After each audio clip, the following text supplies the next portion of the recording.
All right, welcome everyone. I am very appreciative that you're here. We're going to start our webinar now, and we're wanting to thank you all for being participants. You may hear a few more people signing on. We understand that this is unprecedented times, and we hope you and yours are well. I just want to welcome you to the Solve Climate by 2030 Climate Solutions for Iowa Power Dialog webinar. Please remember to keep your microphone and your video muted unless you're a presenter. We will try to control for that, but it would be very helpful if you would please kind of remember to abide by those protocols. So please mute your video and your speaker unless you are a presenter. Okay, so this webinar is hosted by the University of Northern Iowa. I am Dr. Catherine Zeman, and I am the director of the Recycling Reuse Technology Transfer Center and the advisor for the peer group here at the University of Northern Iowa. I am one of the moderators. We also have with us today Dr. Craig Van Zandt. He is a business administration professor and the David W. Wilson Chair of Business Ethics. During the last hour, our third co-moderator, Dr. Johannsen, a professor of cello and chamber music and interim director for the Center for Excellence in Teaching and Learning, will be directing our dialoguing breakout sessions and bringing you back together to report out on what you think of all the presenters this afternoon, and then your ideas for getting us to climate solutions by the year 2030. I'd also just like to acknowledge real quickly our project sponsors. That would be the national sponsors. That would be Bard College, Cliff Bar, the Institute of Environment at University of Connecticut, UConn, the American Indian Higher Education Consortium, Second Nature, and EarthDay.org, celebrating 50 years of Earth Day this April. So we're going to go through a few more slides, and then I will bring a small video clip on introducing the entire concept and how the concept of climate dialogue and Solve Climate by 2030 was instituted, and that will be Dr. Eben Goodstein speaking in this video clip from Bard College.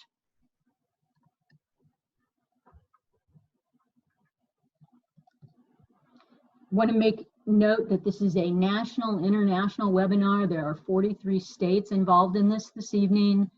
We are doing the webinar for Iowa, but it is a very large gathering of individuals from across the United States, and we do have some representation from universities from Europe, Central Eastern European University, and a few others. Tonight, just to go over the agenda real quickly, from 4 to 5, we're doing the welcome and the video. Then we will have our panelists, and I see that they have signed on, and we'll be introducing them shortly after the video. Professor Jerald Schnoor with the University of Iowa. We will get into his background a little bit more in just a minute. Ms. Kerri Johannsen with the Iowa Environmental Council, and we will review her bio also. And Associate Professor Alicia Rosburg with Economics and an Administrative Fellow for Sustainability at the University of Northern Iowa. We're really appreciated to have our panelists with us. We'll be hearing from them shortly.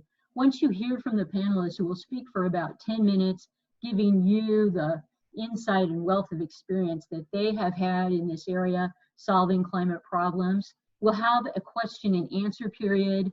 I will put up a slide at that time reminding you to put your questions into the chat, and we will get to as many of these questions as we can, but type them into the chat and then direct them to one of the specific panelists if, in fact, you want a specific panelist to answer that question. Then Dr. Chenoweth, our other moderator, will be on to help you get into your breakout sessions so you can share together in these breakout sessions, and then come back together and have someone from your session share the insights that you had. So at this point in time, I'm going to go ahead and open up co-hosting with one of the moderators, Dr. Craig Van Zant. I'm going to find you, Craig, here. I'm going to make you a co-host. Yes, I'm here. Yes. Craig, if you would like to say a few words, you said you would appreciate saying a few words about the David W. Wilson Chair, one of our local co-sponsors here. And then perhaps when you're done, I could allow Dr. Chenoweth to say a little bit about CETL, and then we'll proceed with our video. Okay. Thank you, Catherine, and thank all of you for being with us this afternoon. The David W. Wilson Chair in Business Ethics that I hold was created with a generous donation from Mr. Wilson, a 1970 UNI graduate, who was a philosophy major while here and has provided the funds for this chair to try and bridge any potential gap between business operations and the philosophy side of ethics. He is now president and owner of one of the largest automotive sales and service dealership networks in the country. Him very much for his generous donation and support. Catherine? Okay, Craig, thank you very much. I'm going to go ahead and switch over to Dr. Chenoweth here, just a second, and we'll hear a word from him about CETL.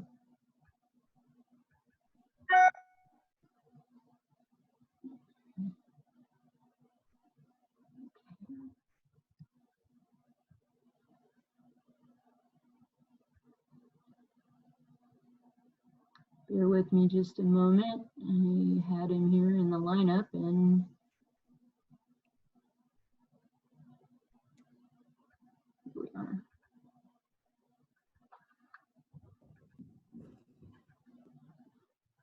Hi, Jonathan. Can you hear us now? Can you? Yes, I can hear everyone. I can hear you.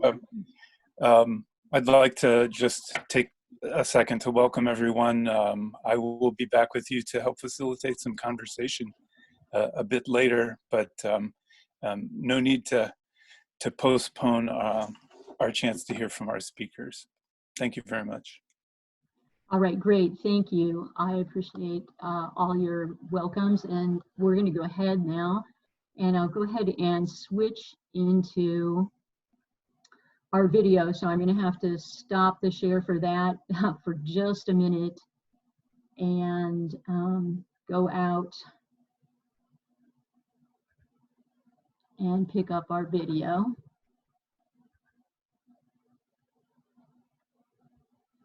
And then just make sure I've optimized that video. So if you hang in there with me, everybody.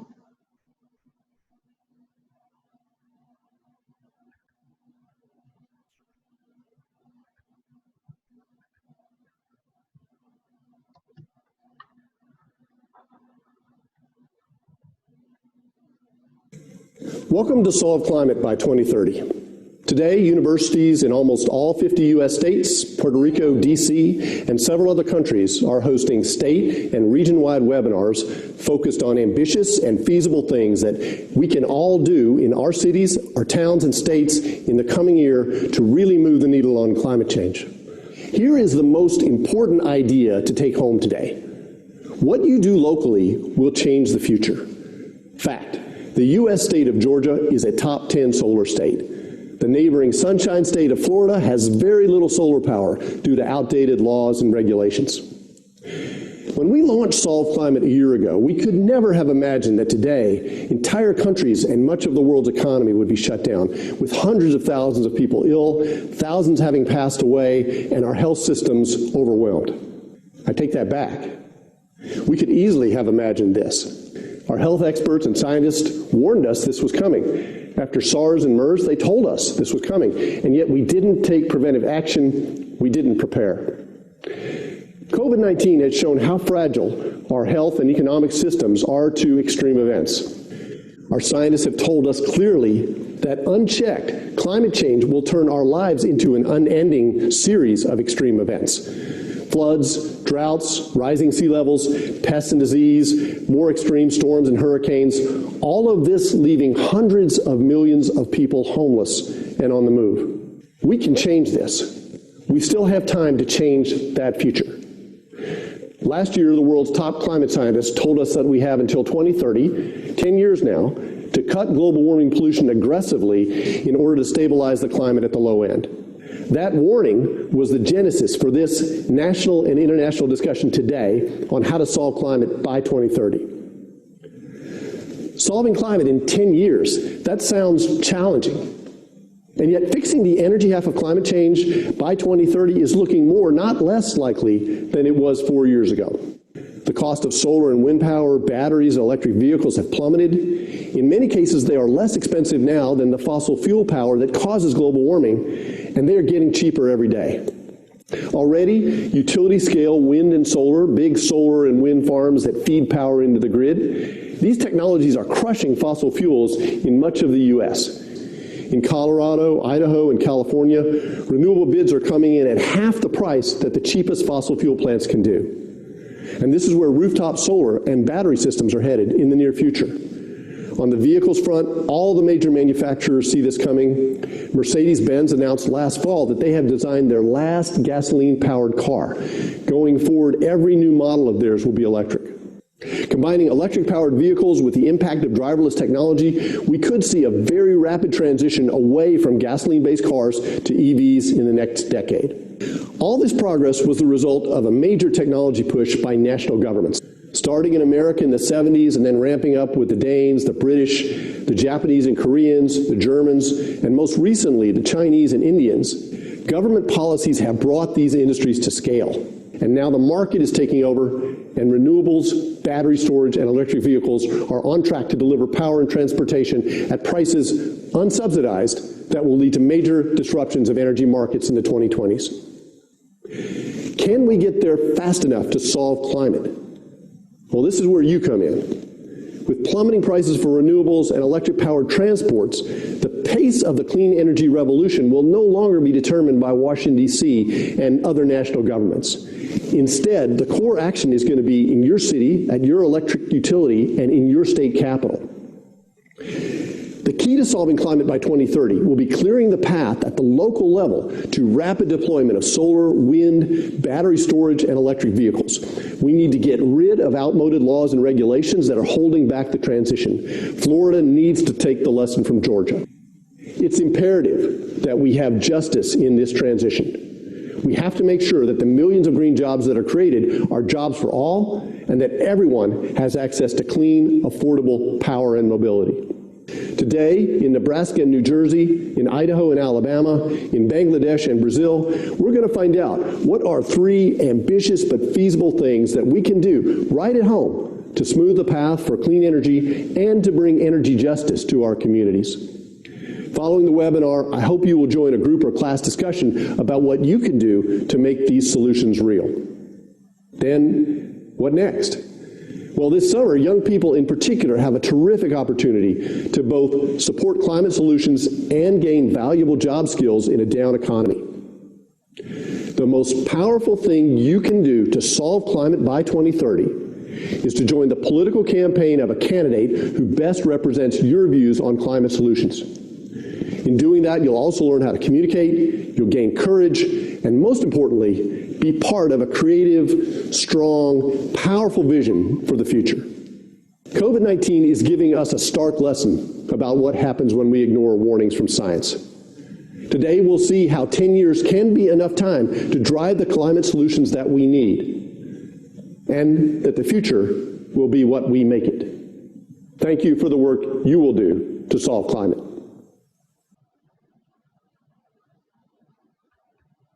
Okay, that was very interesting talk and overview designed to get us started with our speakers. And I'm now made you, Dr. Schnoor, co-host here, and I will be unmuting you here and bringing your camera online.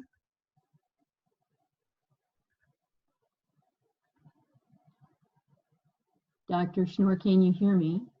Yes, I can hear you fine. Excellent. Okay, well, I'm going to go ahead and read your bio. So once I'm done with that, you can go ahead and start your 10-minute discussion. So Professor Jerry Schnoor is the Allen S. Henry Chair in Engineering and co-director of the Center for Global and Regional Environmental Research at the University of Iowa. He's a member of the U.S. National Academy of Engineering. He was elected to that in 1999 for his pioneering work using mathematical models in science policy decisions.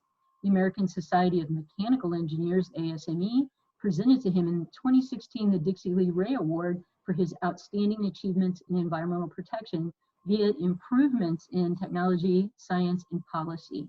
And in 2019, the American Chemical Society bestowed the National Award for Creative Advances in Environmental Science. Dr. Schnoor has published over 200 research articles in peer-reviewed publications and authored, edited, and co-edited 7 books.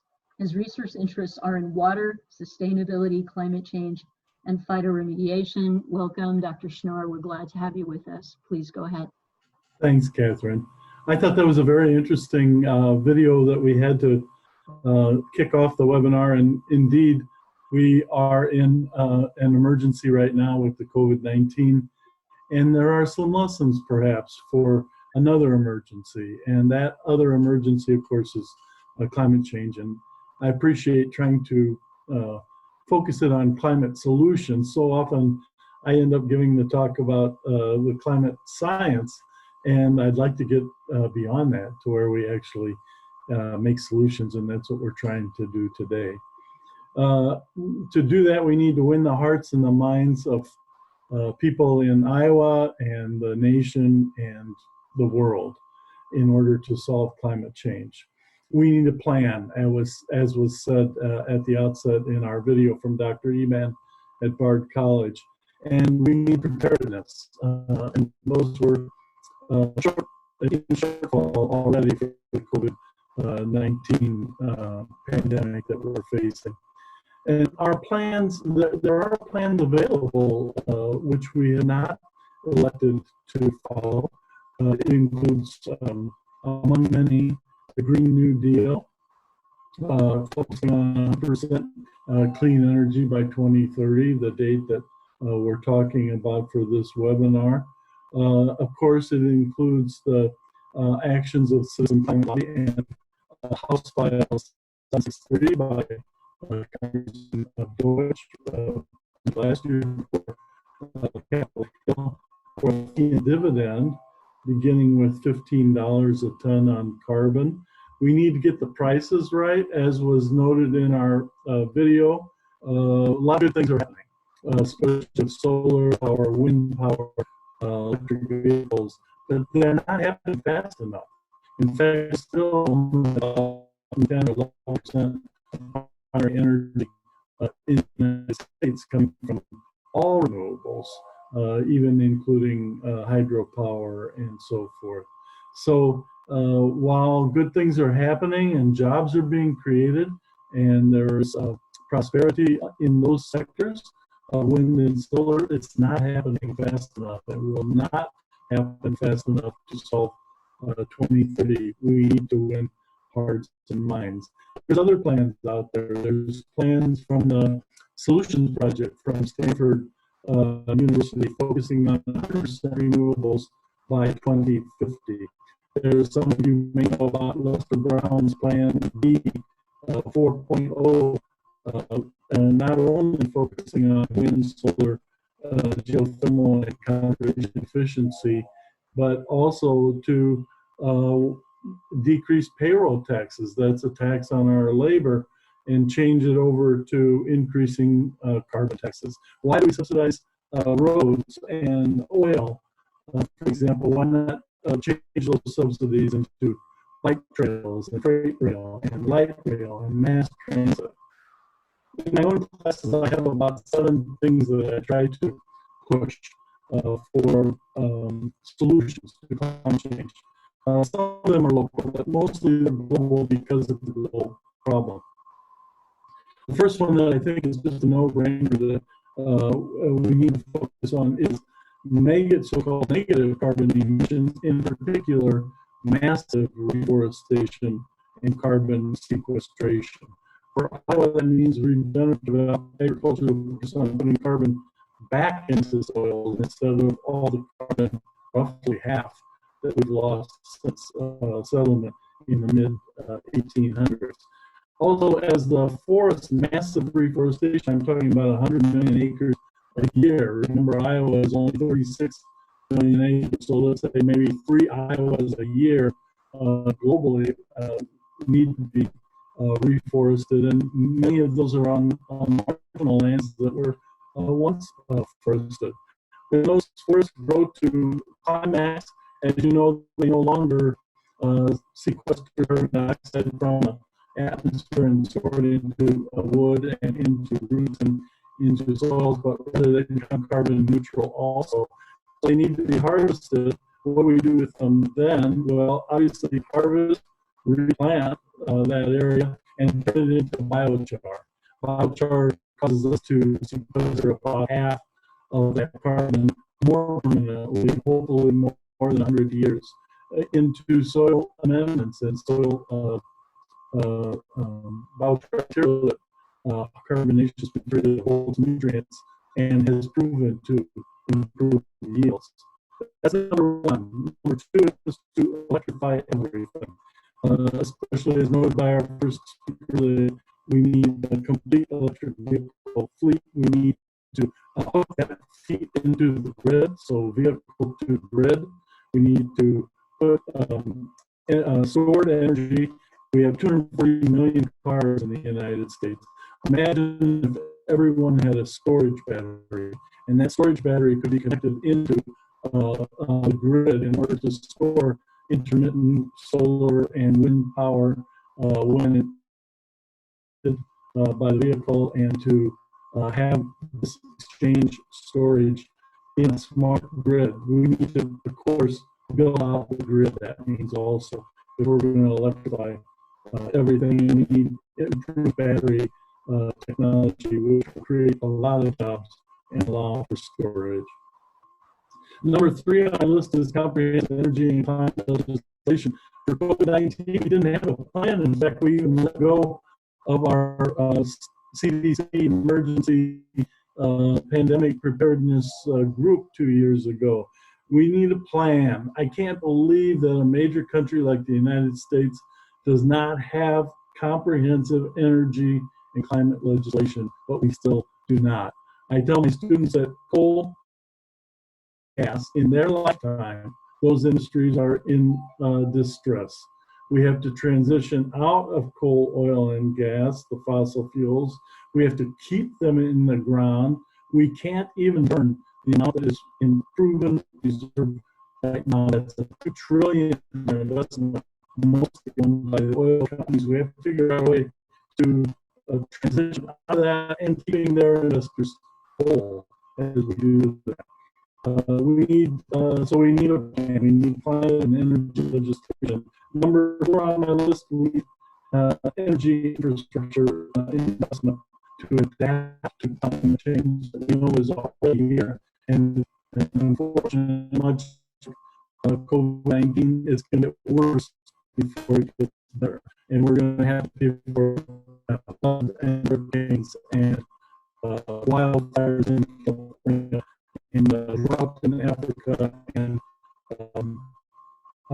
flood in other locations that flood crops. So a massive infrastructure investment to raise roads and bridges and raise up electrical utilities out of harm's way from flooding and so on.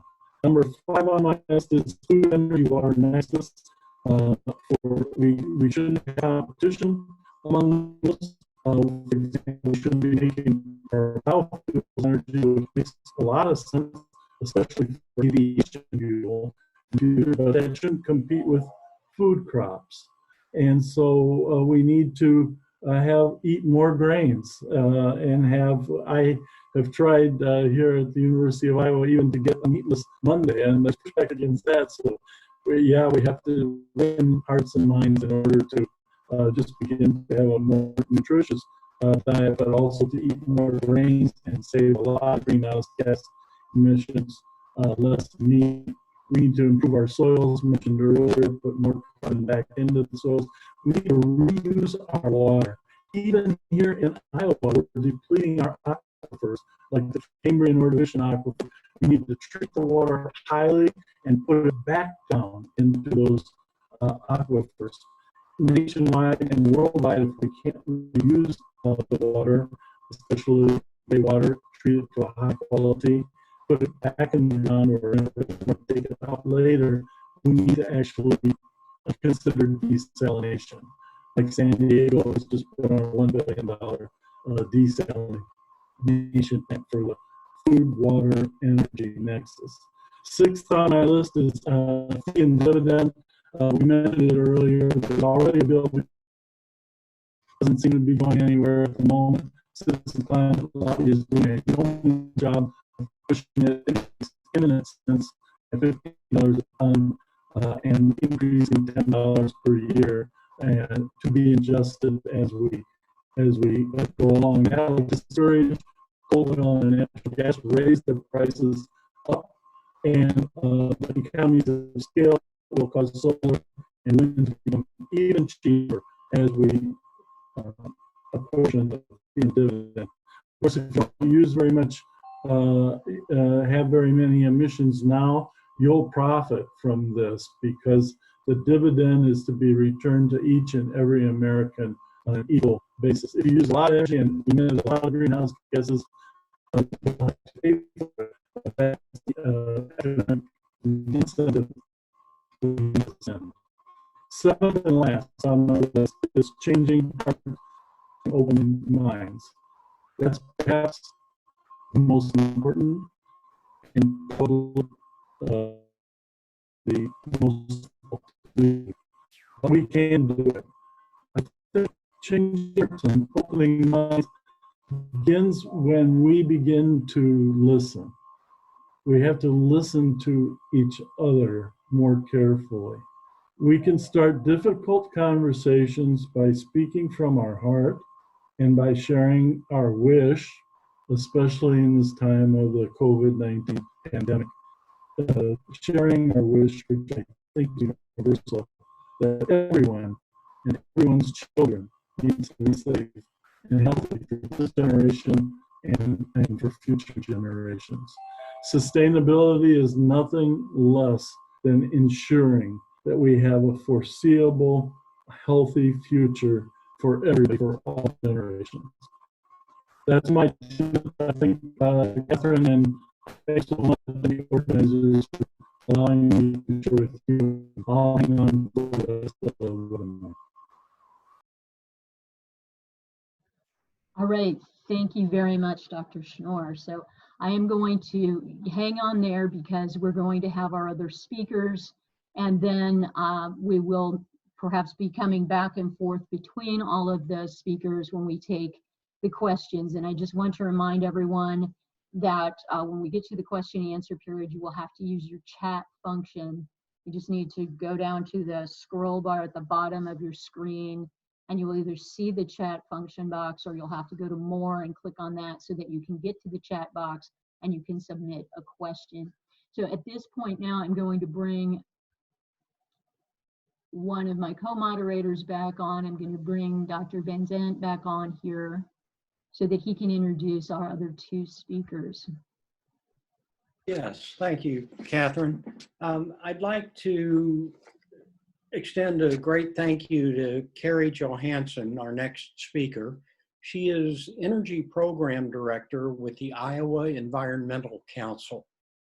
She leads the IEC Energy team of policy, outreach, and legal staff to pursue a vision of 100% clean energy for the state of Iowa.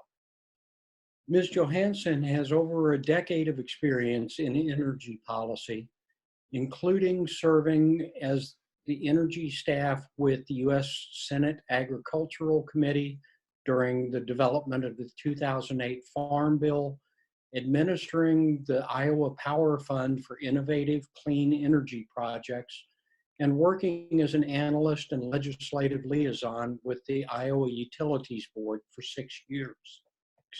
For 6 years. In 2018, she was awarded the State Partnership Award by the Iowa Community Action Association for her work on energy efficiency impacting low-income Iowans. She was also named to the Midwest Energy News 40 Under 40 of emerging clean energy leaders. Kerri, please join us, and we look forward to what you have to say. Thank you so much, Craig and Catherine. Thank you for inviting me to participate today. And thank you, Jerry, for your presentation. Some of what I'm going to say is going to overlap with what Jerry has said and what we heard in the introduction as well. I think that's a great thing, because I think that what that indicates is that there's a game plan ahead of us. There are possibilities that are a known entity in terms of climate solutions. And there's a lot of overlap and understanding of what we need to do to get where we're going. So I titled my part of the talk today, Optimizing Energy for a Carbon-Free Future. So just to give a little overview, burning fossil fuels for energy to power our everyday lives is by far the biggest source of greenhouse gas emissions in the US, accounting for 92.7% of carbon emissions in 2018, and weighted for intensity carbon dioxide made up 81.3% of greenhouse gas emissions in that year. So that's the biggest chunk. That's the part we really need to go after is direct fossil fuel combustion, fossil fuel use for creating electricity as well. So, you know, fossil fuel combustion is everywhere. It's in our transportation, building, heating, cooking, industrial processes. And of course, it's how we produce the most of our electricity still today. So a common refrain for those of us working in the clean energy space is electrify everything and then use 100% renewable electricity. Another way I like to think about this is optimizing energy use for a carbon-free future.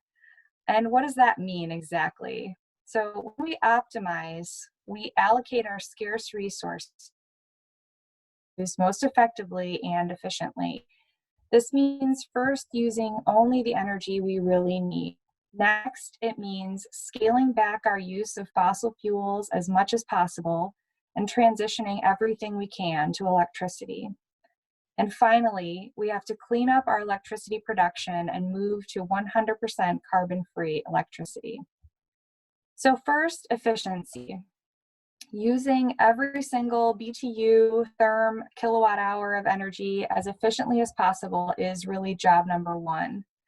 Technologies already exist to increase efficiency, from heat pumps to LED lighting, smart thermostats, induction cooking, high-tech insulation and windows. Is it sexy? Maybe not, but absolutely. And these have the double benefit of saving people money on their energy bills over time, which is a win-win for customers in mitigating emissions and seeing economic and quality of life benefits. Next step, after we're as efficient as possible, we need to electrify as much as we can. So in the short term, the prospect of electrifying everything in the next 10 years is pretty daunting. How do we transition every home away from natural gas or propane to electric space and water heating, cooking, clothes drying, etc.? How do we transition every factory away from natural gas to electricity? In the near term, we must optimize. This means first being as efficient as possible, and next transitioning as many applications as we can from fossil fuels to electricity. This is how we reduce direct fossil fuel use to a tiny fraction of what it currently is. We have to couple this with investments in the research and development necessary to mitigate what is left. Finally, greening the grid. Right off the bat, it is so critical to decommission the remaining coal plants in the United States as quickly as possible, including Iowa's coal plants, which we still have a lot of online right now today. We also need to axe any new proposed natural gas-fired power plants and direct all of our investments to renewable energy projects and energy efficiency. And when I say renewable energy, I'm really pointing to wind, solar, and energy storage. This was covered a little bit in the intro as well, but I'm going to go into a little bit more detail about just the cost of renewables and how transitioning to renewable energy isn't necessarily going to be more expensive, but it should actually be something that's good for consumers and not just from an environmental perspective. Depending on where you are in the US, the cost of building new wind and solar is now cheaper than the cost of continuing to run old coal plants. Wind and solar have extremely low operating costs and no fuel costs. Over the past 10 years, the cost of wind has declined 70%. The cost of utility scale solar has dropped 89%, and the cost of battery storage dropped 35% just between 2018 and 2019. As production continues to scale and technology improves, these costs are expected to continue to fall. It is technologically feasible and cost-effective to get to 80% renewable energy in the Midwest with today's technology and systems. We absolutely need to get there by 2030. There is no excuse not to. And if we set aggressive goals beyond that for 2035 and 2040, we will be pushed toward developing the technologies needed to get us all the way to 100% renewable electricity in a way that doesn't break the bank for consumers. These barriers and innovations and things that we need to work on to get us all the rest of the way there include a huge range of things that people in all walks of life can be a part of undertaking. So just to include some examples, better software to deploy renewables, a stronger backbone of transmission lines to carry the electricity from where it's produced, usually in rural areas, to where it's consumed more in urban areas. Large-scale battery or other storage to deal with lulls in wind and solar. Better policies and systems for integrating customer-owned renewable energy and storage onto the grid. better markets for valuing clean energy and energy efficiency, and even new ways to regulate utilities to allow them to make money while selling less and cheaper energy. Finally, just to cover a little bit about the transition of our transportation sector. Nationally, transportation is the largest source of greenhouse gas emissions. In Iowa, it's actually agriculture is the largest source of greenhouse gas emissions. But when we're thinking about the energy system, transportation is a huge chunk of our energy use. Electrifying big chunks of the transportation sector with EVs is important, but we also must expand access to mass transit, build more walkable and bikeable communities, and provide micro transportation options like bike sharing, scooters, etc. We also need to consider alternatives to long-range transportation, like increasing high-speed passenger rail as an alternative to flying and electrifying national shipping. Even with some barriers remaining, the transition away from fossil fuels is gaining ground, and we know what the pieces look like.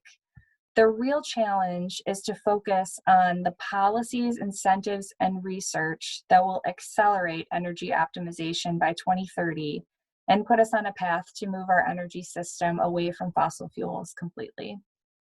Thanks.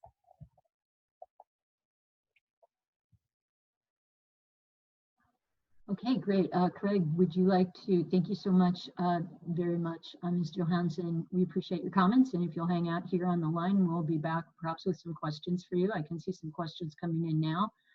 Craig, would you like to go ahead and introduce the next speaker? Yes, our final speaker is Alicia Rosburg, who is an associate professor of economics and the Provost's Fellow for Sustainability at the University of Northern Iowa. Alicia's research crosses over between agricultural economics, energy economics, and labor economics.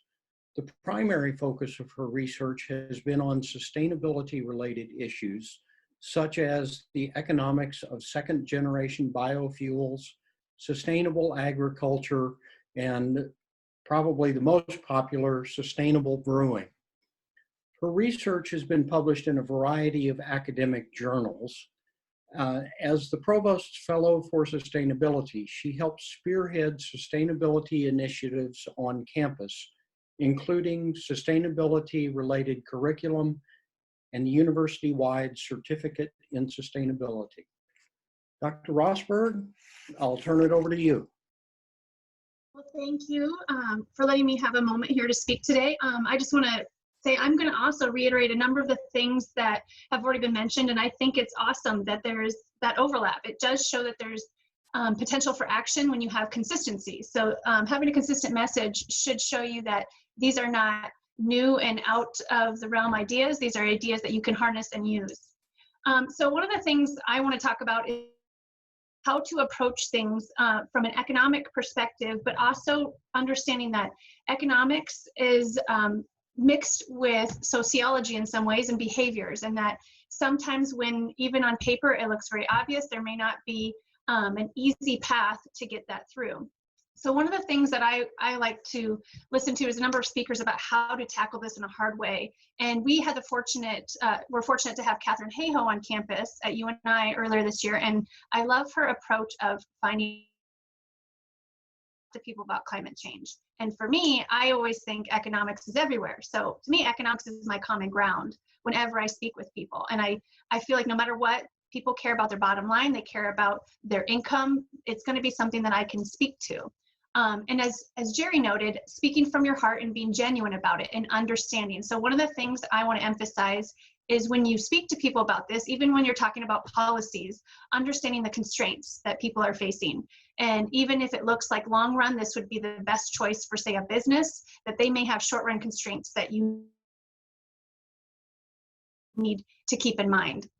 So from an economic perspective, though, even if they have this issue of short-run constraints, we know that action today is going to provide a lot more economic stability than inaction, because inaction will lead to havoc and economic instability in the long run. Unfortunately, a lot of the policy that we see come through in terms of energy and climate change is reactionary. And reactionary policy can be very inefficient, and it can be very costly in the long run. And we're realizing it right now with this situation with COVID that reactionary policy is not necessarily turning out to have the best outcomes for a number of places. So Dr. Goodstein pointed that out in the introductory video, that this unfortunate emergency we're in now should illustrate some of the consequences of being inactive. So in economics, we have this thing called the precautionary principle, which basically says that prevention is typically much less expensive than mitigation. So that would say in climate change, prevention is the preferable policy option on the table instead of trying to have ex post attempts to control the issue when it has taken a foothold. In some cases, we're seeing some of the results of climate change already, so we are mitigating, and those costs are expensive. And we need to approach policy a little less about starting with the conversation of what's politically feasible. We need to start about what's the most efficient and economically sound, and that's going to meet our environmental target.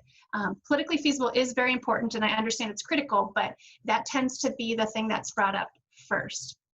So if you're trying to think of ways to approach this, if you're trying to think of how you can act, I think there's a number of questions that you can ask yourself. And I tried to write some of these down just so I could give you some takeaways. First of all, locally and statewide, what policies need to be reconsidered? Kerri said there's a number of policies that are very bad right now and need to be reconsidered. Why do we subsidize oil? Get rid of the subsidize for oil, put it a equal playing field. Then in a pretty near term, a lot of solar and wind is going to be on par with it, even without subsidies. But just make the playing field equal. We just need to get rid of some of those. Understand that heterogeneous problems call for heterogeneous action. Without a national carbon fee and dividend, which I'm a very strong proponent of, and most economists are, there isn't really a one-size-fits-all. So when we're talking local, there may be some low-hanging fruit that we can grab with certain policies, but we have to be creative and might have to have a bundle of policies to attack things. Within this, what policies need to be reconsidered locally. Look at the incentive structures that is placed locally. How is business development? Is it sprawling? Is it more looking at trying to keep things concise? How's transportation incentivized? What's the cost structure at your local utility? There are a number of local utilities that have what I would call a perverse incentive built in. They have tiered structures where as you consume more electricity, it actually gets cheaper per unit, which has a pretty bad economic incentives. There's reason for it. It helps encourage investment by larger companies into your area, but that is not what, when we have climate change, that may be a cost that we shouldn't be bearing. Another question is then, how should we harness economic incentives to improve them? Is it a carrot situation with incentives, or is it a stick situation where we need to put a stop to things? One of the things in Iowa is big agricultural practices. So as Jerry noted, regenerative practices, how do we incentivize farmers to make that choice? Farming margins are super tight right now, if not already in the red. So how can we encourage them to make choices right now that are hard for them when they have short-term budget constraints?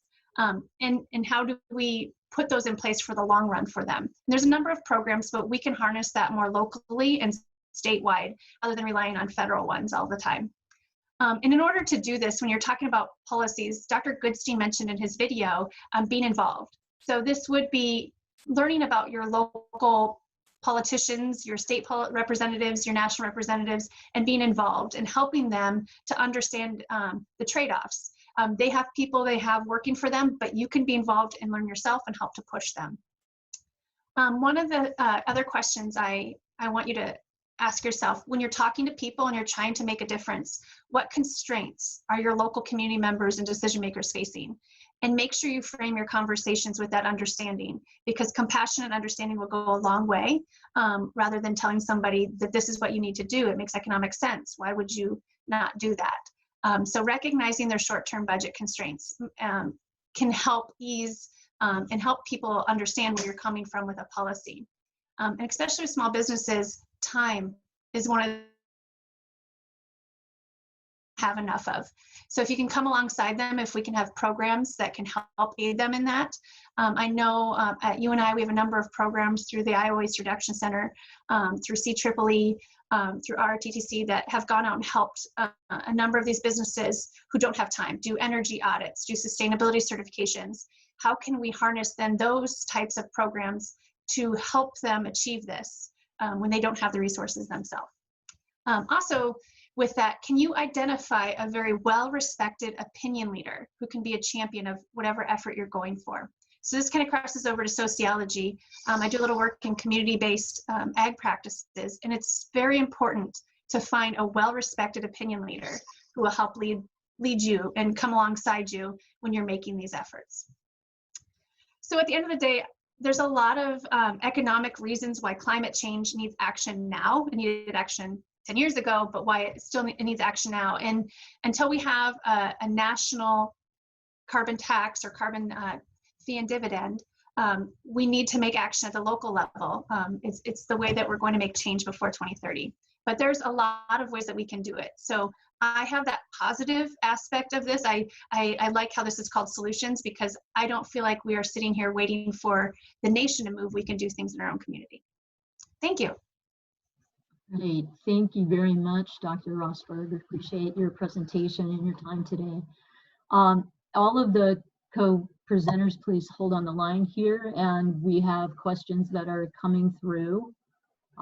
So we can go ahead with the questions. I can see some of them are coming in now, and some are being directed specifically to individuals. So I see a question for Ms. Johannsen. What are some examples of things we cannot electrify for all? That's for Ms. Johannsen. Can you respond to that? Did you hear?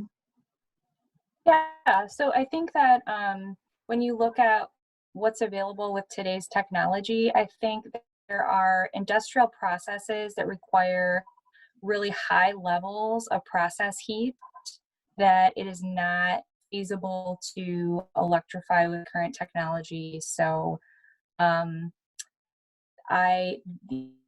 are some that use lower process heat, but some types of metal processing, and I think that there's still work to do in understanding what we can and can't electrify the industrial sector. I think we have a much better understanding of like commercial and home electrification and those types of applications. It's just when you need a lot of process heat, that's where we run into questions. I might add, this is Jerry, that combined heat and power, do you agree, Kerri, is really efficient? And I know Europe in particular has made a good headway for neighborhood steam heating, burning biomass sometimes, or from digester gas or whatever. And combined heat and power is some steam heat. At the universities, we cogeneration or combined heat and power, and that's a very efficient system for heating all the buildings. Yeah, definitely the district heating and cooling systems are great, and yeah, CHP, absolutely. Hey, thank you both very much. I have another question that's come in for any of the speakers. So anyone that get to your unmute button quickly, and then if others have a viewpoint on this. So for any speaker, what role, if any, does nuclear energy have in our future?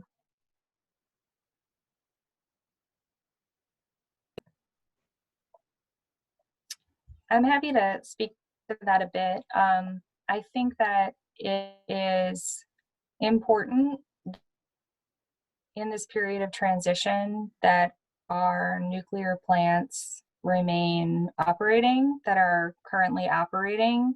I know that that's not happening across the board because of economics, but certainly from a carbon standpoint, I would rather see that carbon-free electricity maintained on the grid rather than continuing to run coal or having increased coal. The issue with nuclear is the expense, basically. Building new nuclear is incredibly expensive. We've seen cost overruns at the sites where they've tried to do this that are just in the massive amounts of money. And so when we're thinking about how to do this transition in a cost-effective way, the fact is that renewables are cheaper. They're the cheaper way to do it right now. This is Jerry, and I agree with that completely, Kerri, but I might add that, as you said, nuclear is so expensive. Who's going to invest billions of dollars for something that's not going to produce for more than 10 years? And besides, our goal is 2030 in this webinar, and so nuclear has no help for us, I don't believe, in the next 10 years. I do think there's 2 units still under construction in South Carolina, I believe.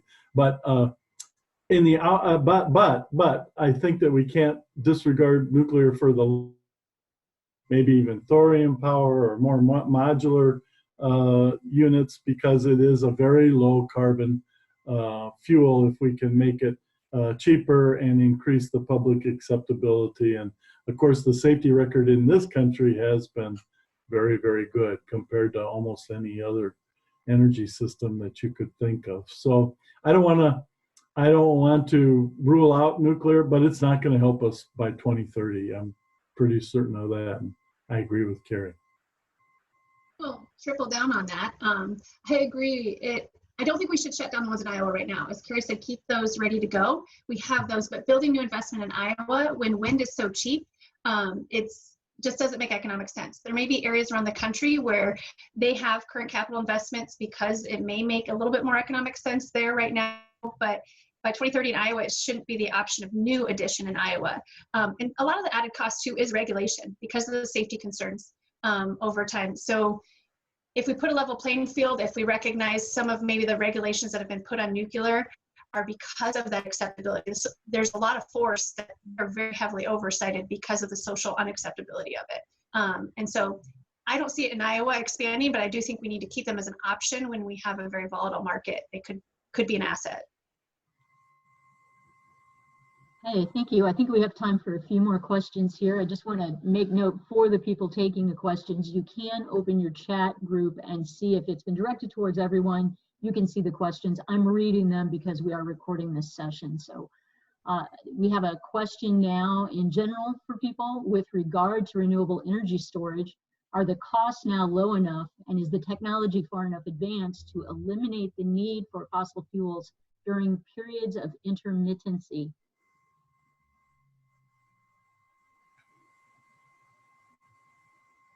I'm sorry, could you repeat the question one more time? Absolutely, I'd be glad to.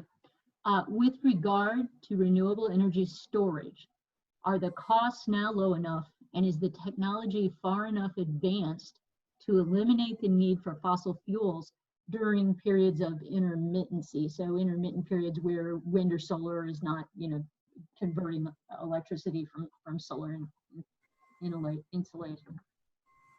Well, I defer to Kerri, but I would say that we still need power, and right now it's being given by coal and natural gas. We need to transition out of those. So we need to think about, and that's because, to answer the question directly, storage is still expensive, even though the costs have come down, as somebody said. Storage is still expensive, and so it doesn't get us out of the conundrum of needing some base load power, at least in the next 10 years, as I see it. Yeah, I think that storage is, I think maybe in the 5-year time frame, they expect it to become where it would be very competitive.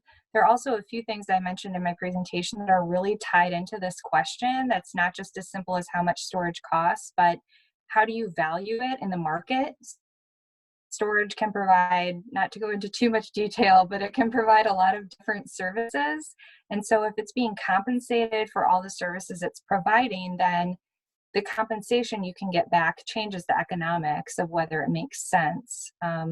There's also, the notion of a changing understanding of what base load generation means, or if you deploy transmission on a large scale, then you can balance out load and generation more easily. And so even if you have a lull in one location, you've got the wind blowing in another location, you can move the energy around to where it's needed. So storage is one piece of what's like a really complicated kind of puzzle of all these different energy assets that are just, it's exciting to explore, but it's complicated. But yeah, I would say, like, as an energy resource, we still have a few years to go. Great, thank you. One additional question here I think we have time for. This is for Dr. Rosburg. HACE, and that's an acronym for Property Assessed Clean Energy. Loans are being used in other states to finance the high upfront costs inherent with renewable energy. Why hasn't Iowa adopted these PACE programs? And I'm going to probably defer to see if Kerri has any expertise. She's got more hands-on, and maybe Jerry as well. I can't answer that question of why they haven't been passed forward. I do know that there are some potentially unintended consequences of those types of policies. And that's, as an economist, I like to think of a policy might look great on the surface, but you have to think about how the consequences that might happen down the road. And one of the things with those are resaleability, what happens, how do those loans get allocated, and the repayment probability of those. So I know there's been some implementation problems in states that have that are doing this and are considering them. That said, we are kind of a late mover on this. There are several states who are doing this. In general, I think that this would be a positive move, even with the unintended consequences, to provide a program, but it obviously would have to be some thought to the scope of such a program. And so I'm going to defer to Kerri and Jerry to see if they have any on your question, why haven't we?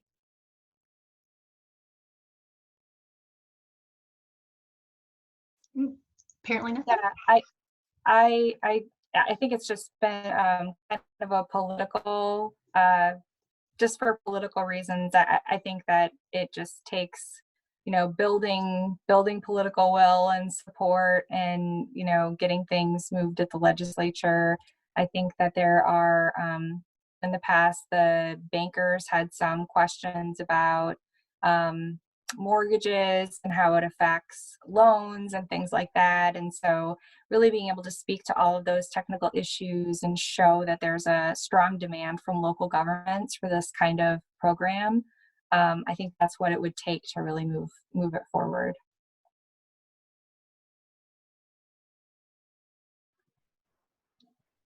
Okay, we are just 1 minute away from our transition point here. So we had a couple of additional questions out there, but they would really like us to make sure we have time for breakout sessions.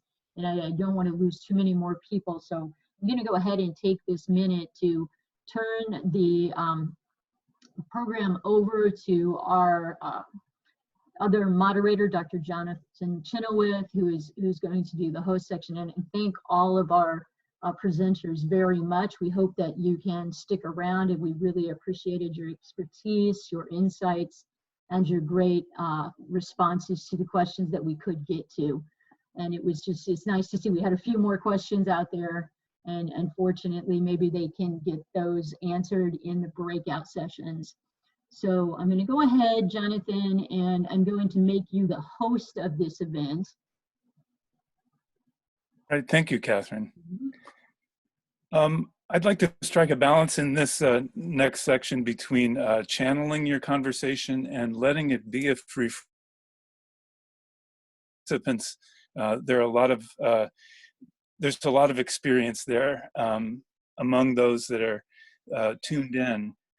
So I will be putting some questions up to channel your thoughts, but I also encourage you to pursue the lines of thought that are on your mind, and not to be limited by that. Further, I'd like to say we are going to go into breakout rooms, but if you see somebody among the participants that you would particularly like to have a chance to interact with, could you send me something in the chat?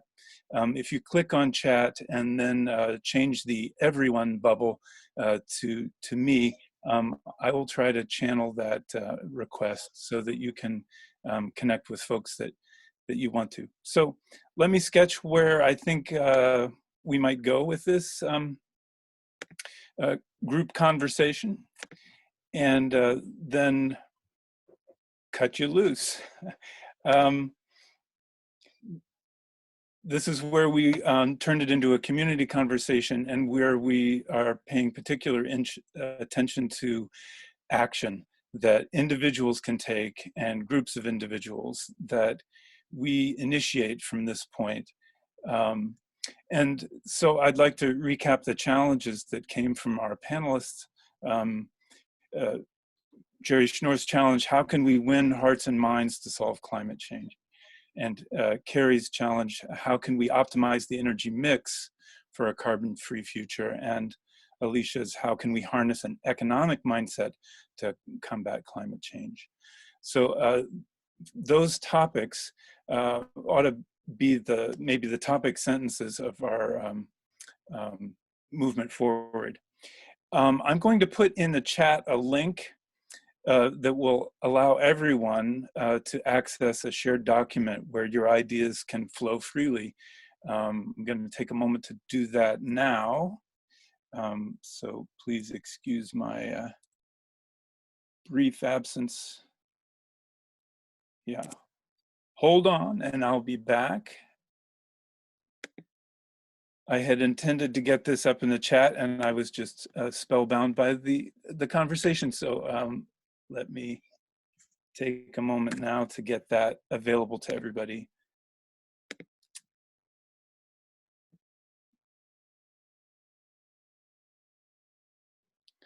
So you should find some links now. They're actually the same link. I think the short link is the way to go. But you can access there a document in which you're able to type as individuals and make your contributions. You are all deputized as scribes. We're not going to assign that role to specific individuals from your groups. So momentarily, we're going to go into breakout groups of about 6 participants, and I'd like you to spend 10 minutes discussing questions 1 and 2 that are coming up. As your conversations are going on in your group, feel free to make your own contributions, not just those that are part of a consensus from the group. So questions 1 and 2 are building on the themes of our presenters. Which of the approaches that you've just heard about seems most important or most promising in solving climate change, and why?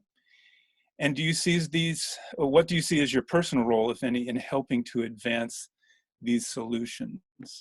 Take a moment to think, to type, and shortly you will be dumped into breakout groups of about 6 individuals each.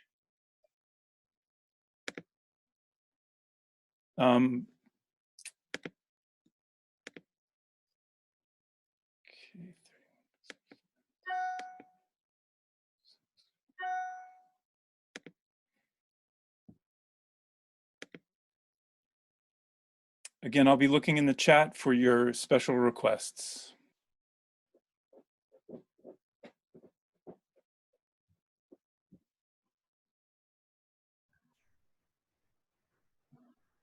Hello? Hello, are we unmuting? Hello, yes. Oh, hi, Trevor. Hey, guys. Hello.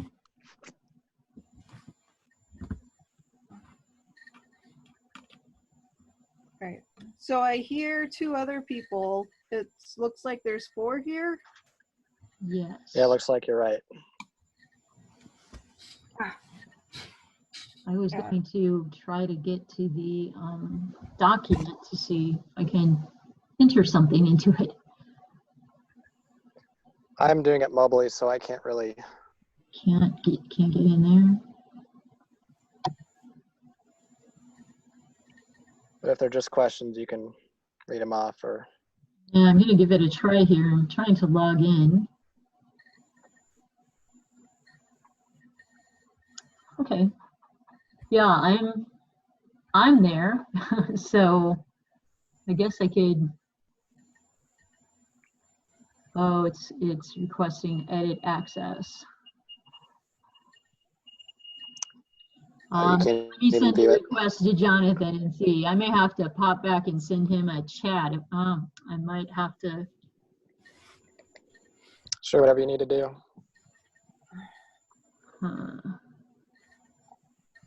Actually, since I gave him the ability to be the host, I think I don't have that ability anymore. I turned it over to him, so yeah, no, I do not. It doesn't look like I can. Okay, looks like it's closing soon. That was cool. Yeah, it's saying it will close in 16 seconds, 15. So I guess we're going back. Yeah, I guess we are. Maybe he needs to give us a password or something. Okay, I think you're right. Okay, we'll hang in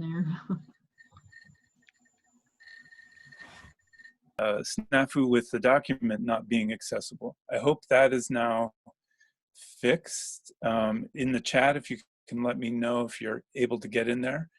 But I think given the number of participants we have here, right now I'd like it to be broadly open, the conversation, versus broken up into the smaller rooms. That may change if we get 60 people again.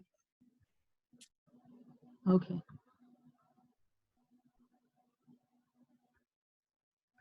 So we're going to discuss things together in the one group, is that?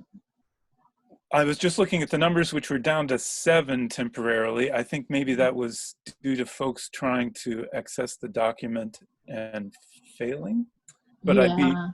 I'd be up for any feedback on best course of action. I just want to make sure the folks that are with us feel they can contribute. Do you have access to the document, Jonathan? I do, and I changed the sharing to anyone with the link should be able to access that. Have folks tried? Yeah, we tried and we couldn't get in because we needed a password or we need a permission from you. Right. Maybe you should, if you've opened it, maybe you could just send us all back to our breakout rooms again, and if we're able to get into it, we can go ahead and. Right. Are you able to click on that link now to confirm the? No.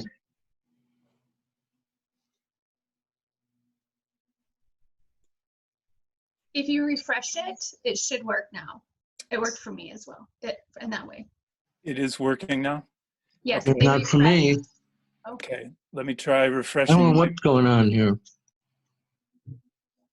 I don't get this. I don't know what the hell is going on. I'm going to ask you to try one more time to click that link that's in the chat. I believe it should be available now. I don't know what's going on. Terry, are you able to find the link in the chat? No, I am not. Okay, if you go down to the bottom. I've lost all of you somehow. If you go down to the bottom menu. I don't see it. Oh, I see. Take your mouse down to the bottom of your Zoom screen. And does it open up? I'm not on the Zoom anymore. I don't see any of you guys now. You are in the meeting. You are in the meeting. I don't know what's going on. Okay, I'll try to get back to you. Okay, folks, then am I hearing that the document has been accessible to a number of people? If so, I'll put you back in rooms.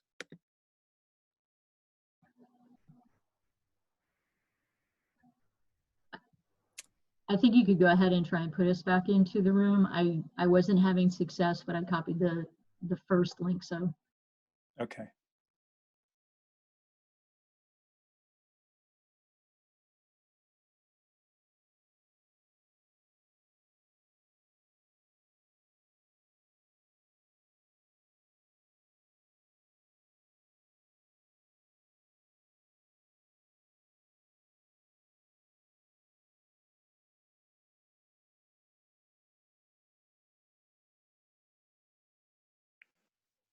All right, you guys there? I'm here. Looks like we just lost one person.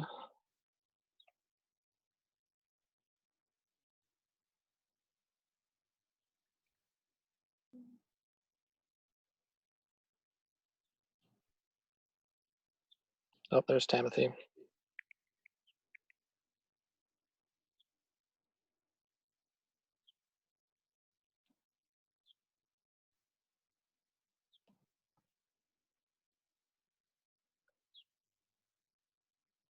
Okay. Can you hear me now? Yep. Just waiting on Catherine. Okay.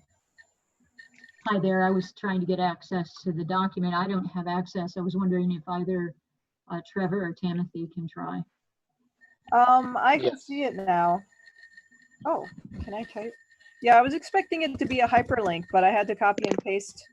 I had to copy and paste it. Right, me too. I can get to it, but I can't type anything on it. Same. Yeah, You can see it, but you can't type on it, right? yeah. Yeah, it's just Yeah, like it a has, preview. the request edit access is still, It's still coming up. yeah. Well, I'll tell you what I can do. I can open a blank Word document here, and I will go ahead and type, if someone will read off the questions, and I can type up the things we talk about. Oh, okay. That'll work. Okay, what's the first one? Which of Go the ahead. approaches that you just heard about seem to be most important or most promising in solving climate change, and why? I can start again. Yeah, go ahead, Tim. Okay. Which of the approaches that you just heard about seem to be important or most promising in solving climate change, and why? And for reference, he put the 3 names above and their challenges. So for review, Jerald's was, how can we contribute to winning hearts and minds to solve climate change? Kerri's was, how can we contribute to optimizing the energy mix for a carbon-free future? And Alicia's was, how can we contribute to harnessing an economic mindset to combat climate change? I do like the first one because I think the mind part of it involves the economics and finances of it, but also the hearts, you know, appealing to the emotional side of things with, you know, things that will help with health. Hey, if you get a thing that says refresh to change your permissions, it's going to lock you out. So don't hit that if you have. Right. Okay, good to know. I'm typing away, so far I'm hearing hearts and minds are is a favorite approach. Although I had a hard time hearing his first talk. Yeah, I had a hard time. Yeah. Yeah, there was a very large number of people, 62 at that point on, and people kept signing on and off, and I think that it was dragging the bandwidth down a little bit. Yeah, but I do like the that approach in the question. Okay. What do you like most about hearts and minds? I mean, do you think that mainly we've been appealing all this time to hearts and minds, and what have we missed? Because there's still so many people who don't seem to see this as an urgent issue. Yeah, one of the presenters talked about how you just need more than facts, the mind side of things. And I also think it depends on just the person who is in front of you. So there are some people that the only thing that will change their mind about this is if you put the economic numbers in front of them and say, this is how much it will cost if we don't do anything, and this is how much it will cost if we do something.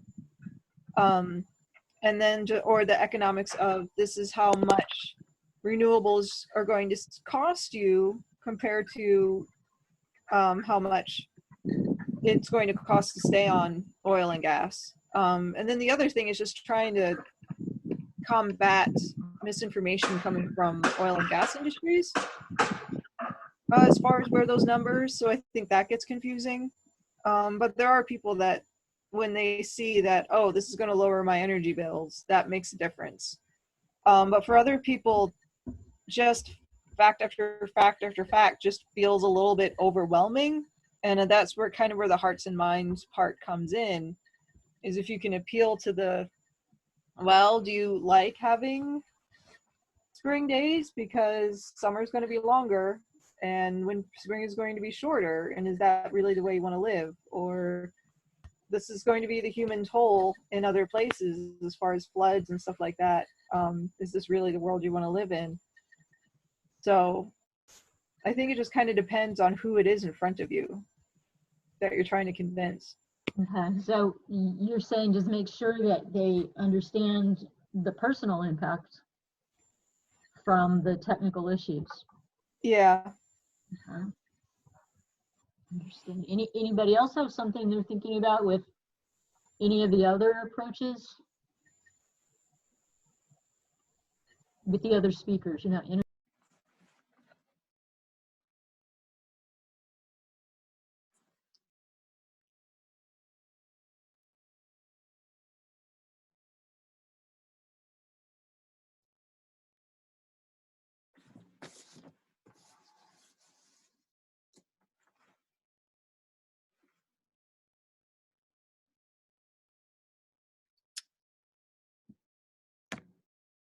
Okay, my apologies to all for the snafus with the doc. I hope that it's now available to all for editing. I hope you had good conversations despite my best efforts. But I wonder if we could now turn to open forum for the meeting of the whole here, and share out some of the most promising things that came up in your small groups. Just anyone can unmute and comment at this point.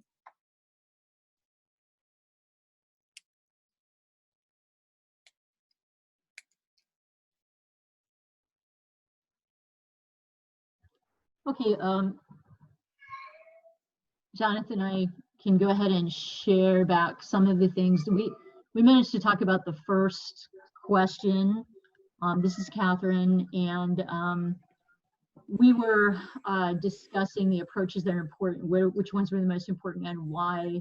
And people in my group tended to favor the hearts and minds approach, but they wanted to make sure that people had facts and understood how climate change was going to impact them personally, so that it would try, so they could try to remove some of the short-term thinking that occurs.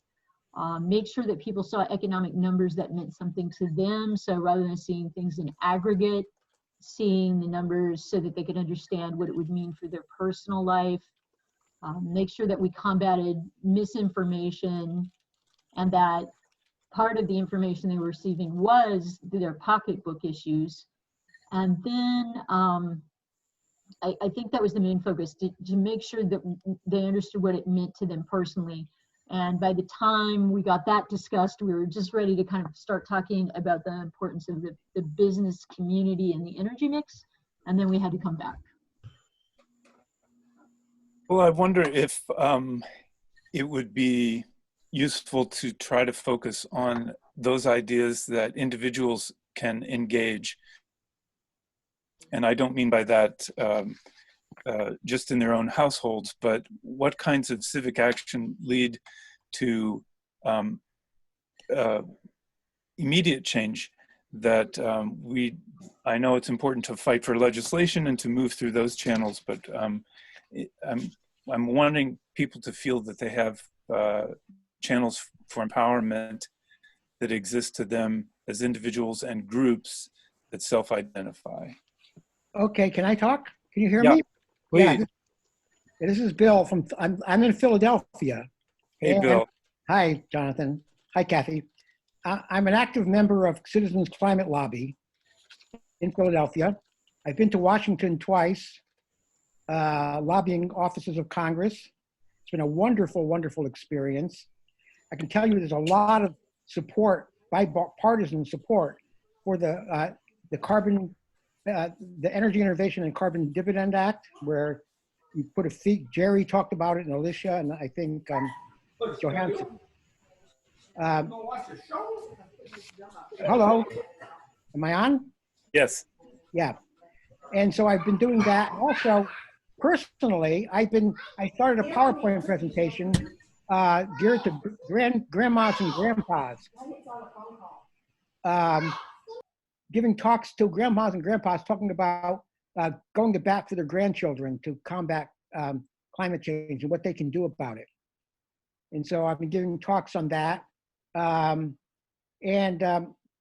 just want to share one story with you. When I was in Washington, I was with a group of people. We were petitioning a Republican congressman's office and about getting this Dividend Act passed. And he was moaning and groaning and, about not being able to do anything about it.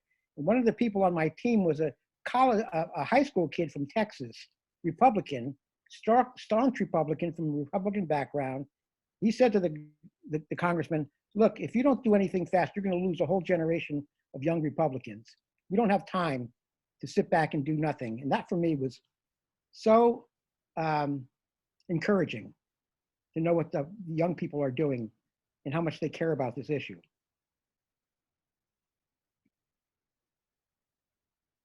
That's it. Hello? Hello? Thanks for your feedback, Bill. I'm looking to see if Jonathan is still on, and it looks like he is. Jonathan, are you with us there? I am. Oh, okay. Yeah. I wondered if we could call upon Mark Welford to offer some thoughts for the group. I'm very pleased that he's joined us, but I'm not sure that he was able in his group or through the document to share. Well, I had a chat in the group. I don't know where that really went. I still can't access the document. But the concern I have in any discussion of climate change is not necessarily, well, we tend to emphasize on the production of energy without the discussion of the consumption. Certainly that was the case in the three people who chatted, and also the different scales at which we can enact change. And that is at the individual, the kind of group, and then at the legislator. And you know, the talks that went earlier were conflating all three and weren't really giving a clear notion of what is possible for individuals. And I think that's important. I think it's important also then to talk about groups that you can get together. But if you're going to talk about the legislator, which only meet really in this country, or you have a conversation with your legislator about 2 to every 4 years, you know, that's something that, you know, it annoys me that we tend to push a lot of our demands into an environment where we have very few opportunities to discuss with them. So for me, talking about what individuals can do or local groups, I think is much more empowering than talking about talking about legislature. I mean, for the example, electrifying rail lines. I mean, we're talking about billions and billions and billions of dollars worth of investment at a time when we're running out of money because of COVID. It doesn't seem like a very good idea to be having that discussion. We can look at what COVID's doing very tragically, and we've got lots of people dying, which is terrible. But on the other hand, you look at the reduction in pollution levels and the reduction in GHG emissions, it shows you that consumption, a change in our personal consumption would have a massive change in the amount of emissions. So I think it's, in my mind, having just written a textbook on this, it's maybe a better environment to talk about what individuals can do at this time, because we can have an impact. I mentioned it in my group. There's no contrails out there right now. I mean, I can look out there, I haven't seen a single plane flying. You know, that's a radical change from 3 months ago, or even 2 months ago, maybe a month in the case of the United States. And we're seeing improvements in pollution levels. In other words, they're dropping. So, you know, I think we need to talk more about that. we are not legislators. I think we can leave that, and particularly in this country where we have such limited opportunities to discuss stuff with our legislators every 2 to 4 years, I think in this environment, individual change is powerful. Thank you. I wonder if there are individuals who are with us now who could speak to local efforts within Iowa, if you'd like this opportunity to get the word out about what you're attempting and to maybe gather some more interest among those that are still in attendance here. I'd also say that while those folks are reaching for their unmute button, that I've tried once again to share a link. This should be to a document that you can edit, but little perplexed by why that's not working, and my apologies for it. Would anyone like to speak to their specific efforts here and let us know what you're up to?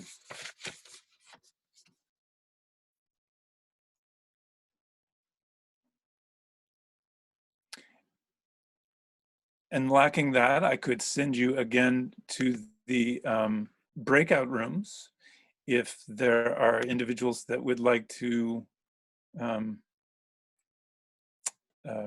if you'd like to continue with the conversation, I can show you where we were with that.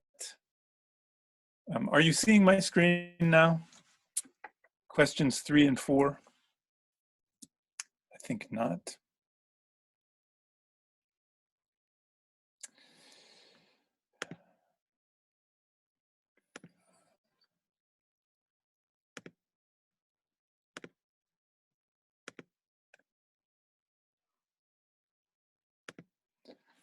So if you'd like to take a shot at questions 3 and 4, which are both a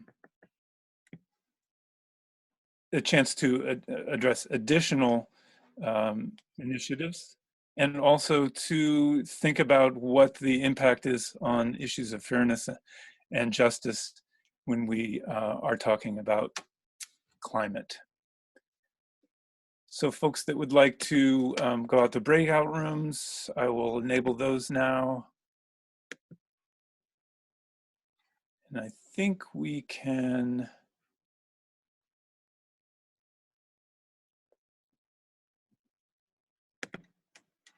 go to it.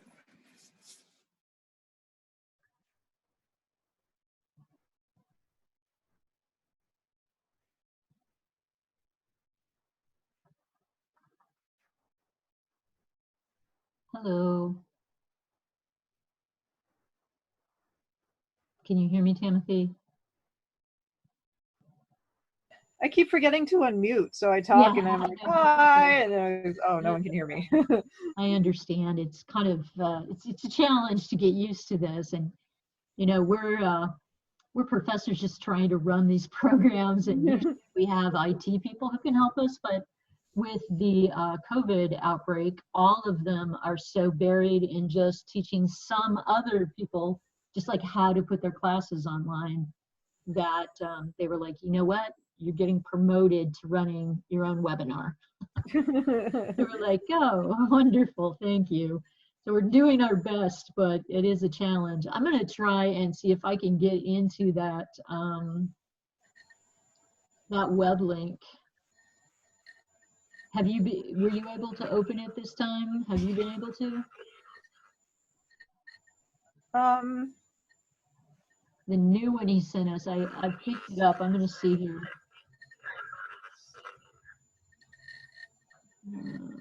It's making me sign in. Let me see.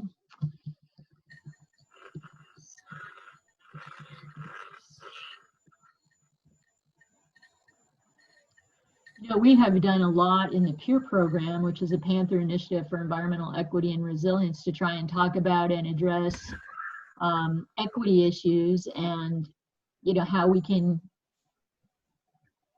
assure equity. So like climate justice, how could we, oh, I can type on it now, amazing. So we can type on it. Yay. Yay. And in fact, you know what I'm going to do? I'm just going to transfer our responses from the previous one. And we will have our contribution in there. Because I had typed them out. There we go. Okay, so do you have any thoughts, or are we the only two people in here this time? I'm here. Is there somebody else here? Yeah, I'm here, Alyssa. So. Oh, hi, Alyssa. Okay, great. Glad you're here. What does everybody think on these last two questions? I can't see them, so if you could read them, but. Okay, sure. It's the two that he put up there, but I'll read them off here. Let me just enlarge this a little bit, and then we're good to go. Okay, so it was question 3 and 4, right? What other approaches do you think are critical in advancing the debate and to making rapid substantive progress? So outside of the 3 things that, you know, our speakers presented, like hearts and minds, getting the right energy mix, and then mobilizing the business community, are there other approaches that you two think are critical to advancing this debate and making rapid change? I think the last guy who was talking about energy efficiency and just lowering our consumption was making a good point. In my personal fields, I feel like I hear about it more than other people. Some other people have been saying that it's just not being talked about at all. But kind of where I've been, it is discussed, but we haven't really tapped into it at all. The other thing is, you know, we keep talking about wind and solar, but we haven't talked about geothermal exchange. Mm-hmm. And every time we have some sort of development, like we put up lots of buildings, that's a wasted opportunity where we could have done geothermal exchange underneath all of those buildings or underneath all of those parking lots, and we're just not doing it. And I know it's an expensive upfront cost, but it has so much savings over the lifetime of the building that it's worth the upfront cost. And that's probably maybe something we should be subsidizing more just to get people willing to do that. Mm-hmm. Yeah, what is the average lifespan on that geothermal? It's several decades, right? I mean, it's got a pretty long life. At least 20 years before you have to look at replacing the pipes. Mm-hmm. And that kind of depends on how geologically active your local area is.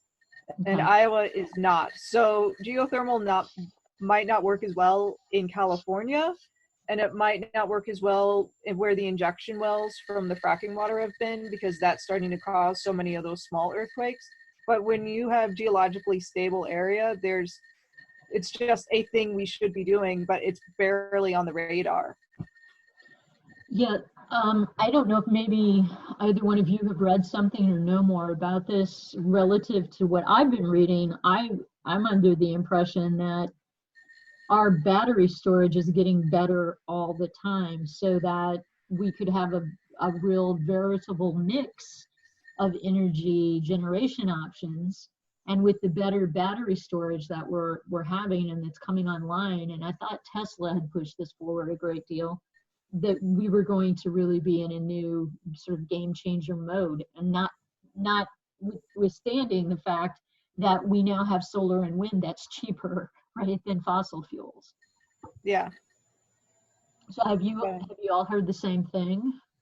I have, but I think part of what we're running into is it's sort of been talked so much about it's just around the bend, it's just around the corner, that I think there's a little bit of too much hope in it. And then there's also the concern about how many resources it takes, that we're going to have to shift our mining operations to getting the resources for these batteries. So it's ecological, it's environmentally better to have the battery storage, but we're still going to have a lot of mitigation and really make sure the mining operations for these materials are done, aren't exploiting the local populations of the people who live there, and aren't just people profiteering off of this and taking the same shortcuts we've been seeing with oil and gas. Okay. I agree with you definitely about the rare earth elements that are part of the mix in our electronics, the batteries. I had worked with a postdoc from University of in Finland at the Oulu University in Finland, and we were trying to get a before this whole COVID thing, we were trying to get a European Union grant to look at mining landfills. You know, landfills are very well constructed now, right? And they have to be constructed in specific ways under the laws in the United States, so that the leachate and the gas that comes off of them is collected, but they are guaranteed to fail over time. So they will have to be like dug out to some extent, repaired, remediated, that type of thing. And it would be so much better if we could just manage them as an ongoing recoverable, you know, mineral site. And then you would be constantly monitoring them. It would also be a source of income. So it was just something we had thought about. Yeah, I'd thought about eventually if we were mining for landfills, I thought it might be for plastic. Like if we finally got our recycling plastic, actually got a good recycling, that we could recycle everything that's out there and just stop producing it and get to the point where we could mine landfills for plastic. But I hadn't thought about it for rare earth. Yeah, well, yeah, that's one of the things we wanted to try to establish was the ore content. You know, how many rare earth elements were present versus like a natural ore content. And we had a suspicion that it would be much higher. So that would make it more useful, right? Yeah.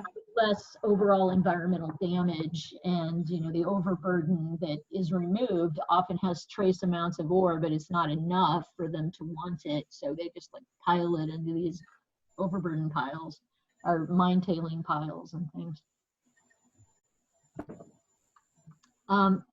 Anybody else have something that they would want to add? I can put it into our list here.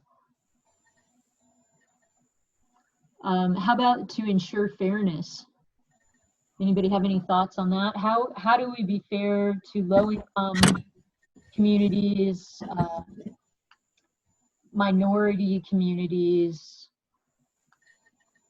so that we don't cause them to bear the disproportionate burden of any of the environmental costs that might come along with renewables?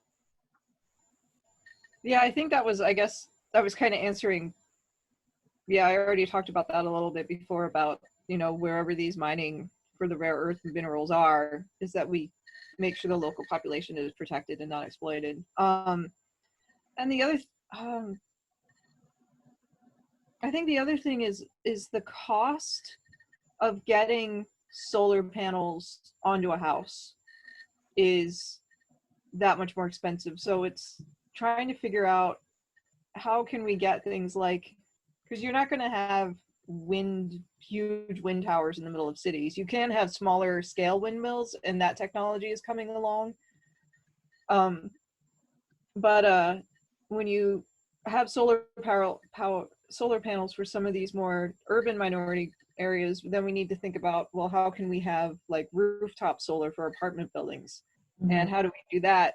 Because a lot of these people, you know, if you're renting, your landlord doesn't care what your utility bill is, so he's not going to make those investments in the building to make it energy efficient. So how do we make the driver to be beneficial for the landlords to be willing to make those investments into building efficiencies so that the people live there don't have to use as much electricity? Yeah, Absolutely, and maybe grant and loan programs and that type of thing that would definitely, you know, it makes you wonder too if some small businesses that are low income or minority owned could be made more profitable by forgivable grant or loan programs that put in alternative energy or energy saving approaches, right? Yeah. that then could be making cities more sustainable and yet would be attractive to those groups who feel priced out of the market right now. And that's a program here in Cedar Falls that our energy and community team with the Green Iowa AmeriCorps has set up, has been trying to just get into buildings just to help them switch out their light bulbs. And they're trying to go to business, do an inventory of the lighting that they have. And then they can say, okay, let's look at how much you're spending now. And this is how much you would save if you just put in LEDs right now and didn't even wait for these light bulbs to expire. And with the, so just to give them that information, because with the outdated lighting that they have, there's so much energy being used that it's almost more energy efficient just to throw them away halfway through their life and put in LEDs than it is to let them sit there and burn and burn and burn. Right. So that's one of the, I really feel like, boots on the ground. And then COVID happened. I know, I'm just, I'm sitting here thinking about what you're saying, and I'm thinking, okay, and it would be really good too if we kind of adjust the housing size, and then you're like, think, oh, but probably, when I'm thinking about Italy and I think about the average size of the home in Europe, it is much smaller and people live much closer together. And I wonder if that has made things far worse for Italy or France. That is definitely, that is one of the contributing factors, and it's much, much worse in India. Yeah. Oh, yeah. So I'm really worried about what's going to happen as time goes on here in India.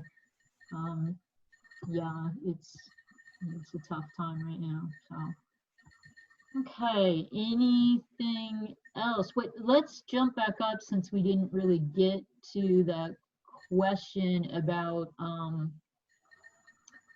more of like our personal role. I mean, I think we're kind of addressing some of the aspects of our professional roles, but personally, what can we do to help advance these solutions, and what does that mean to us personally, especially for people who like work in this area all the time?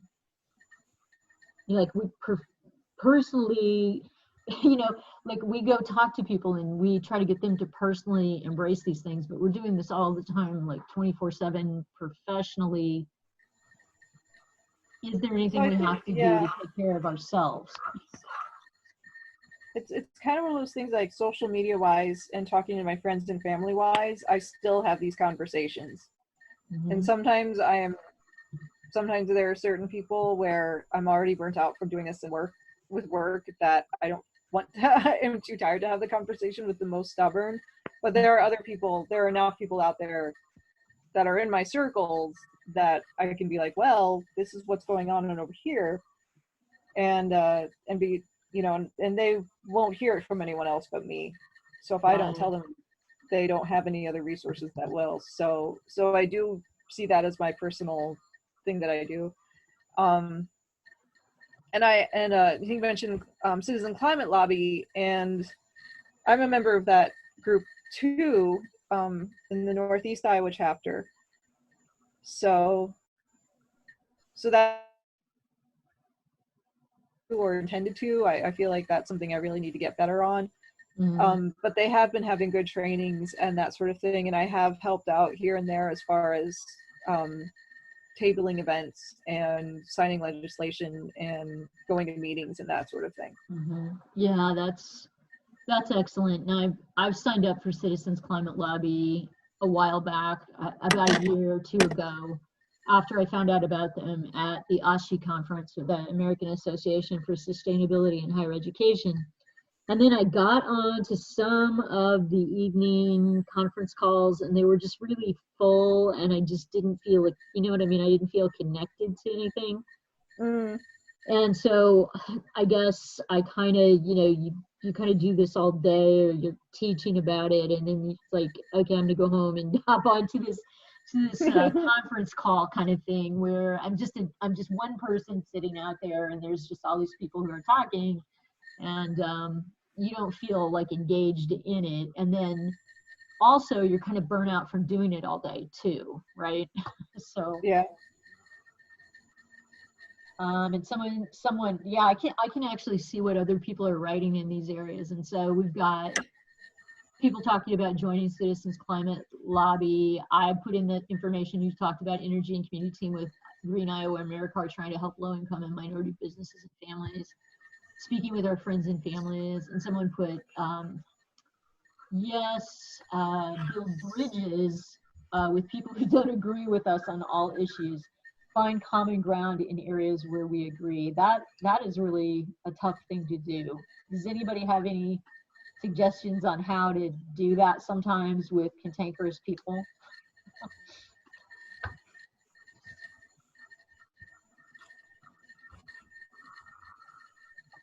I really wish I did, because my dad is one of those hardcore Republicans that you say, oh, something about climate change. And they say, well, I don't know about climate change. And you're like, what do you mean you don't know? It's like, well, let me tell you. Yeah. So yeah, understand.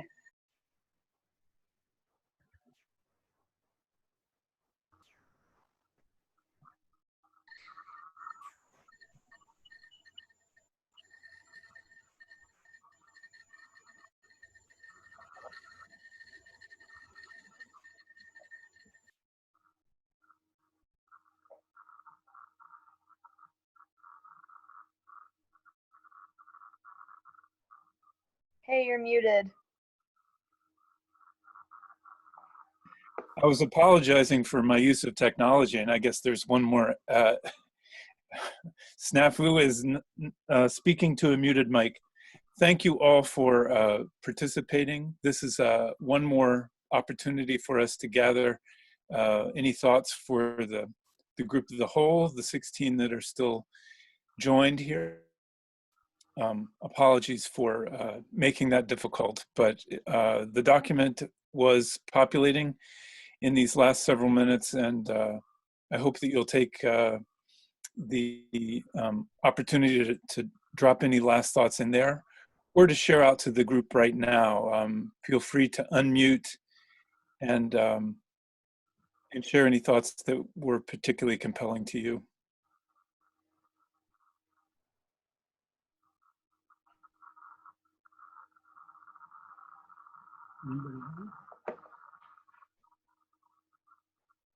Well, I guess I'll jump in and share something again. I don't want it to just sit there for too long. In my group, we did speak a lot about what we could do to personally engage others, and also what was being done to help low-income minority communities.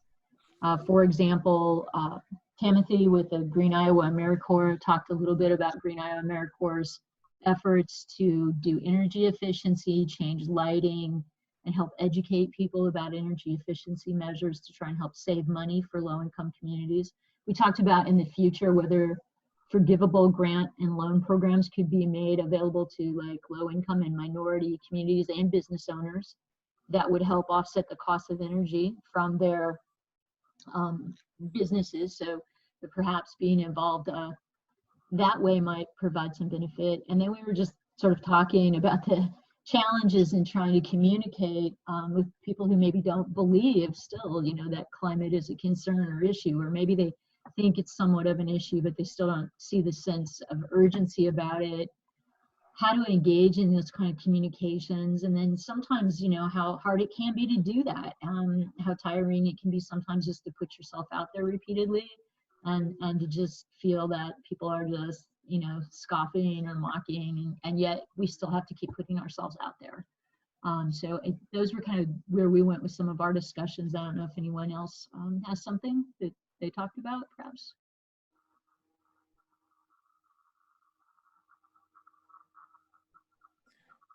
Was anyone discussing lessons learned from our international mobilization in response to this coronavirus?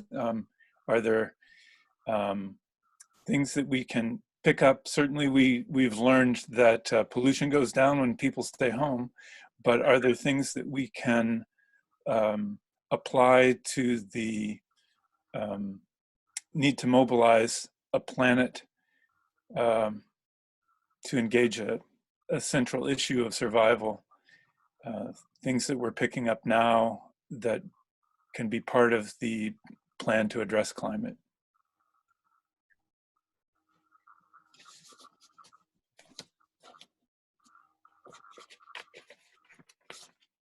Well, back to the justice question, we talked about that in Louisiana, the percentage of deaths among they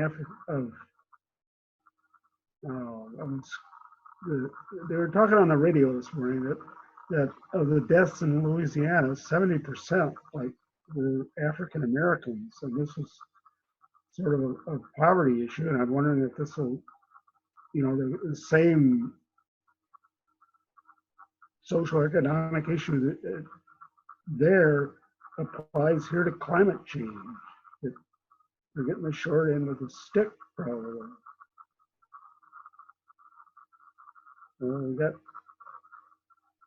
We've got another question here.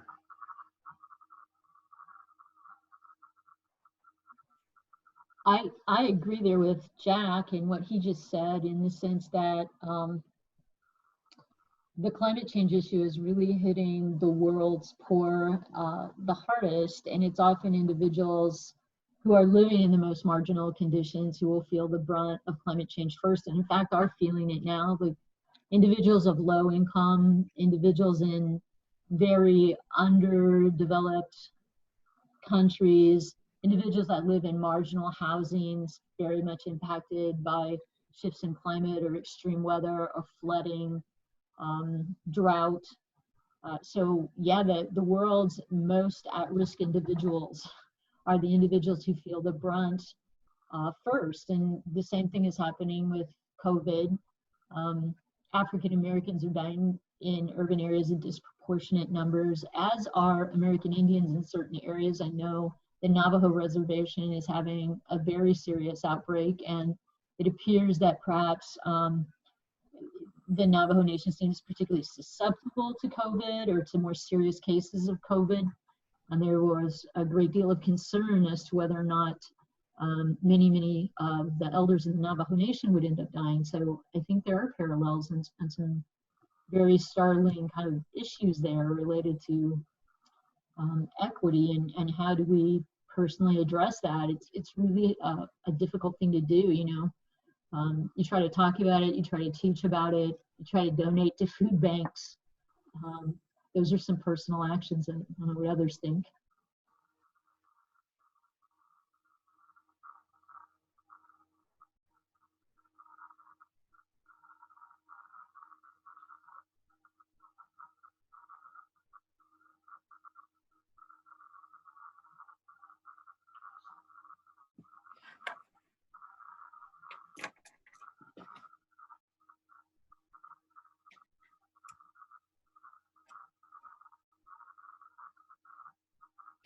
I'm just reading from the chat, Mark's comment that the case of fighting ozone depletion is maybe a case study that can give us some sense of confidence that we can address such issues, planetary issues, when we follow the science and see that it gets into legislation.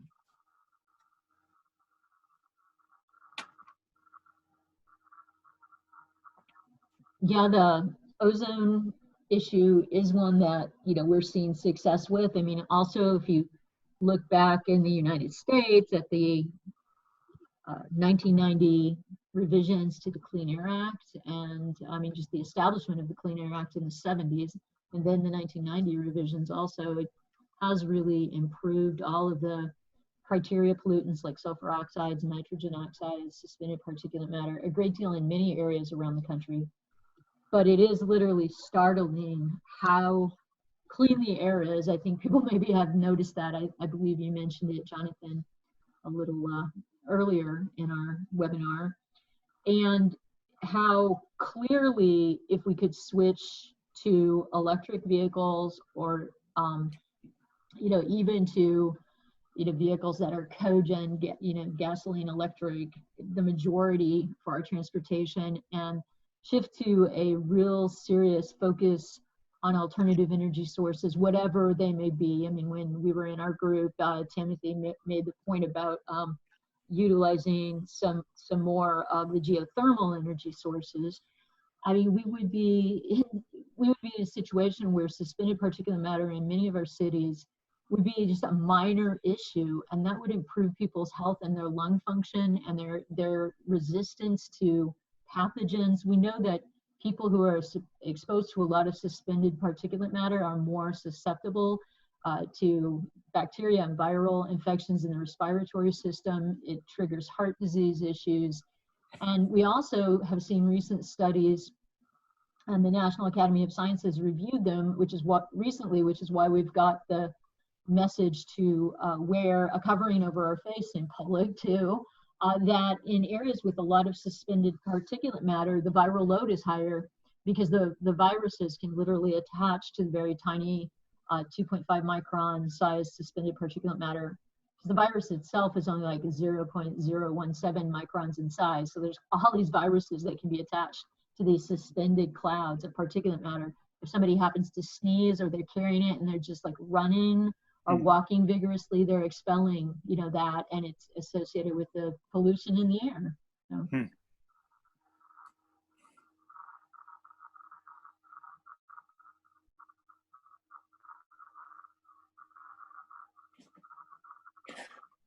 Well, we are winding up to our 6 o'clock hour Central Time, and I would like to extend the thank you on behalf of all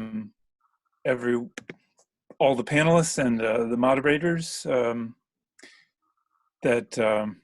Thank you for your participation. Please be in touch. We will see that recording and the document are available for you to reflect on and share as needed. And appreciate your participation tonight. Catherine, any last words for our assembled? Again, just thank you everyone for participating in this. Thank you, Jonathan, and thank you, Craig. Thank you to all of our speakers. I know this is a tough time to be wrapping your head around another issue like this, but I think this is also important because we're still looking forward to the fact that there will be a tomorrow after COVID, and we're ready to deal with that tomorrow, and we want to see it be a better tomorrow. So.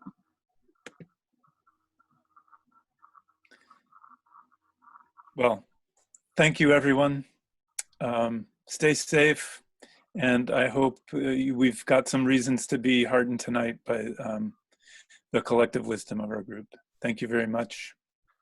Thank you. Thank you.